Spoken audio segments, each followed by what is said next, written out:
കുട്ടിക്കലാശത്തിനിടെ കത്തിവീശി LDF പ്രവർത്തകൻ. കോഴിക്കോട് ഓമശ്ശേരിയിലാണ് സംഭവം. പ്രകോപിതനായ LDF പ്രവർത്തകൻ ആൾക്കൂട്ടത്തിന് നേരെ കത്തിവീശുകയായിരുന്നു.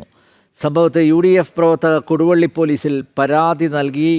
വിവരങ്ങളുമായി ഞങ്ങളുടെ പ്രതിനിധി അനഘ ഹർഷൻ ചേരുന്നു. അനഘ, തിരുവനന്തപുരം അടക്കമുള്ള പല പ്രദേശങ്ങളിലും കള്ളവോട്ട്, ഇടതുമുന്നണി പ്രവർത്തകർ കള്ളവോട്ട് ചെയ്തു എന്ന ആരോപണം നിലനിൽക്കുകയാണ്. ഇപ്പോൾ ഈ പ്രചരണ സമാപനം, അതായത് കൊട്ടിക്കലാശത്തിന് ഇടെ LDF പ്രവർത്തകൻ കത്തി വീശിയിരിക്കുന്നത്. ആരാണ് കത്തി വീശിയത്? പരാതി നൽകിയിട്ടുണ്ട് പോലീസിൽ. പോലീസ് പരാതിയുടെ അടിസ്ഥാനത്തിൽ എന്തെങ്കിലും നടപടി സ്വീകരിച്ചോ? വിശദാംശങ്ങൾ അനഘ.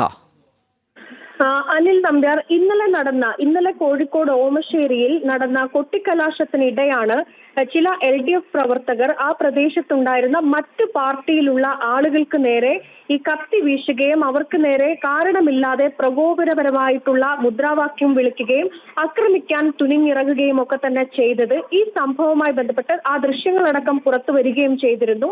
ഈ LDFന്റെ സജീവ പ്രവർത്തകനായിട്ടുള്ള ആളുകളുടെ കയ്യിൽ കത്തി ഉണ്ടായിരുന്നു എന്നുള്ളതും ആ ദൃശ്യങ്ങളിൽ നിന്ന് വ്യക്തമാണ്.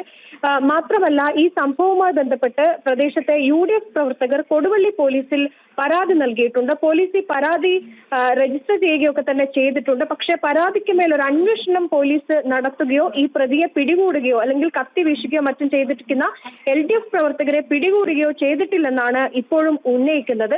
മാത്രമല്ല, ഈ സംഭവവുമായി ബന്ധപ്പെട്ട് ഈ പ്രദേശത്ത് LDFന് ഈ തദ്ദേശ തെരഞ്ഞെടുപ്പിൽ ഒരു തിരിച്ചടി ഉണ്ടാകുമെന്ന ഒരു ഭയമുണ്ട്. അതുകൊണ്ട് തന്നെ ഈ അക്രമം നടത്തി അക്രമ രാഷ്ട്രീയത്തിലേക്കൊക്കെ തന്നെ കടന്ന് ജനങ്ങൾക്കിടയിലേക്ക് ഒരു ഭീതി ഉണ്ടാക്കാനുള്ള ശ്രമമാണ് പ്രദേശത്തെ LDF നടത്തുന്നത് എന്നുള്ള ആരോപണം നേരത്തെ തന്നെ BJP അടക്കം ഉന്നയിച്ചിരുന്നു. അത് ശരിവെക്കുന്നതാണ് ഇന്നലെ കൊട്ടിക്കലാശത്തിൽ പോലും കത്തിയുമായി LDF പ്രവർത്തകർ എത്തിയത് എന്നുള്ളതാണ്. എന്തായാലും ഈ സംഭവവുമായി ബന്ധപ്പെട്ട് കൊടുവള്ളി പോലീസിൽ UDF പ്രവർത്തകർ പരാതി നൽകിയെങ്കിലും പരാതിക്ക് മേൽ ഒരു അന്വേഷണം നടത്തുകയോ ഇയാൾക്കെതിരെ ഈ കത്തി വീശിയ ആളുകൾക്ക് നേരെ നടപടിയെടുക്കാനോ പോലീസ് ഇതുവരെ തയ്യാറായിട്ടില്ല എന്നുള്ളതാണ് അനിൽ നമ്പ്യാർ. യെസ്, കൊള്ളാം. തെരഞ്ഞെടുപ്പിൽ കള്ളവോട്ട് ചെയ്യുക, കുട്ടിക്കലാശത്തിൽ കത്തി വീശുക, ഇടതുമുന്നണിയുടെ കലാപ്രവർത്തനങ്ങൾ തുടരുകയാണ്.